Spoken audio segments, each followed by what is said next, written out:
Alabama Refrigeration Contractor Bond. What is Alabama Refrigeration Contractor Bond?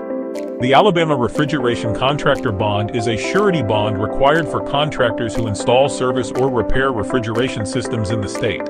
It acts as a financial guarantee that the contractor will follow state laws and professional standards. This bond protects customers and the public from financial loss caused by violations, negligence, or incomplete work. Why is Alabama Refrigeration Contractor Bond required?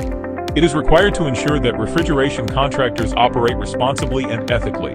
The state mandates this bond to provide a remedy for consumers if a contractor fails to meet regulations or contractual obligations.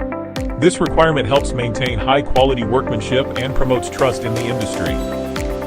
How does Alabama Refrigeration Contractor Bond works? If a contractor violates rules or causes financial harm, a claim can be filed against the bond.